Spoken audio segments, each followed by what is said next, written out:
പ്രിയ സഹോദരങ്ങളെ, ഏവർക്കും ക്രിസ്തു യേശു നാമത്തിൽ സ്നേഹവന്ദനം അറിയിക്കുന്നു. നാം 2 മണി നേരത്തേക്ക് ഒരു ശക്തമായ ആരാധനയ്ക്ക് പ്രവേശിക്കുകയാണ്. ഹല്ലേലൂയ.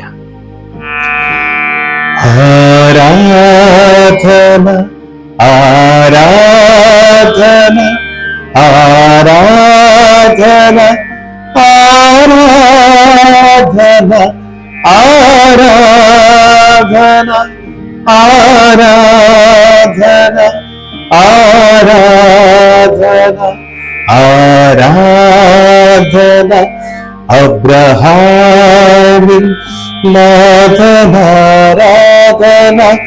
യാക്കോബിൻ ദൈവമേ ആരാധന ഇസ്ഹാക്കിൻ ഇടയനേ ആരാധന ഇസ്രായേലിൻ രാജനേ ആരാധന.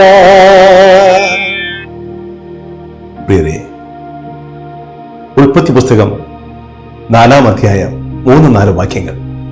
കായീൻ തന്റെ അനുഭവത്തിൽ നിന്നും യഹോവയ്ക്ക് വഴിപാട് കൊണ്ടുവന്നു. അവിടുന്ന് അതിൽ പ്രസാദിച്ചില്ല. എന്നാൽ കായീൻ തന്റെ ആട്ടും കൂട്ടലിൽ നിന്നും കരിഞ്ഞോളിൽ തന്നെ കൊണ്ടുവന്നു. യഹോവ അതിൽ പ്രസാദിച്ചു. അവന്റെ ബലി നിഷ്കളങ്കമായിരുന്നു.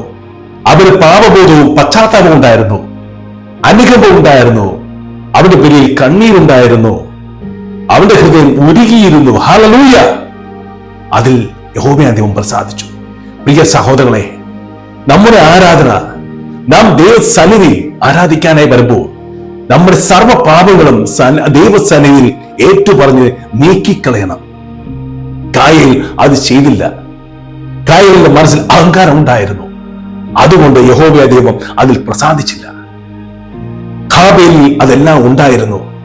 അവൻ അനുതപിച്ചു, പശ്ചാത്തപിച്ചു. അവന്റെ ബലി സ്വീകാര്യമായി. സ്വർഗം സന്തോഷിച്ചു. അവിടുന്ന് അത് സ്വീകരിച്ചു. ഹല്ലേലൂയ. പ്രിയ സഹോദരങ്ങളെ, ദൈവസന്നിധിയിലും ആരാധന ആയിരിക്കുമ്പോൾ കായീനിന്റെ ആരാധനയിലെ ആരാധന നാം പ്രത്യേകമായി ശ്രദ്ധിക്കണം. ഹാബേലിന്റെ ആരാധനയെ മാറാൻ അതിലേക്ക് നാം ഒരുങ്ങണം. ഒരുക്കത്തോടു കൂടി മാത്രമേ ദൈവത്തെ ആരാധിക്കാവൂ. ഒരുങ്ങിയും ദൈവത്തെ ആരാധിക്കണം. അങ്ങനെ ആരാധിക്കുമ്പോൾ ദൈവം നമ്മൾ പ്രസാദിക്കുകയും നമ്മുടെ പാപക്കടങ്ങൾ നീക്കി നമ്മെ വിശദീകരിക്കുകയും സ്വന്തം അവിടുന്ന് അഭിഷേകം ചെയ്യുകയും ചെയ്യും.